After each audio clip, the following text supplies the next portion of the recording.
Big breaking, Punjab Kings ফ্যানদের জন্য একটা good news বেরিয়ে আসে। রিকি পন্টিংকে নিয়ে একটা বড় আপডেট বেরিয়ে আসে। আমরা এতদিন ধরে সোশ্যাল মিডিয়ায় বা সমস্ত জায়গায় একটা রিপোর্ট ছিল যে নেক্সট গৌতম গম্ভীরের পারফেক্ট রিপ্লেসমেন্ট হিসেবে হয়তো কেকেআর হয়তো রিকি পন্টিংকে সাইন করতে চলেছে অ্যাজ মেন্টর হিসেবে। কিন্তু আমি কিন্তু দুদিন আগে একটা ভিডিওয়ে বলেছিলাম যে পাঞ্জাব কিংস কিন্তু রিকি পন্টিংকে অ্যাপ্রোচ করেছে, পাঞ্জাব কিংস কিন্তু রিকি পন্টিং এর সাথে কথা বলছে। কারণ আমরা সবাই জানি ইতিমধ্যে কিন্তু ট্রেভর বেলিস যে পাঞ্জাব কিংসের যে হেড কোচ ছিল তাকে কিন্তু পাঞ্জাব কিংস কিন্তু হেড কোচ পজিশন থেকে রিমুভ করে দিয়েছে।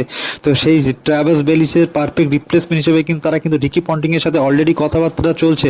এমনকি 80% কিন্তু তাদের মধ্যে কিন্তু ডিলও ডান হয়ে গিয়েছে। হয়তো এক সপ্তাহের মধ্যে কিন্তু পাঞ্জাব কিংস কিন্তু অফিসিয়ালি অ্যানাউন্স করে দেবে তাদের নিউ হেড কোচ কিন্তু রিকি পন্টিং। আমি যে আজ এই আপডেটটা দিয়েছি 3-4 দিন পর কিন্তু এটা কিন্তু সোশ্যাল মিডিয়ায় তোমরা সবাই দেখতে পারবে যে পাঞ্জাব কিংসের কিন্তু নেক্সট হেড কোচ কিন্তু রিকি পন্টিং। তার আগে কিন্তু আমি তোমাদের আপডেটটা দিয়ে দিলাম যে পাঞ্জাব কিংসের new head coach Ricky Ponting. ভিডিওটা ভালো লাগলে লাইক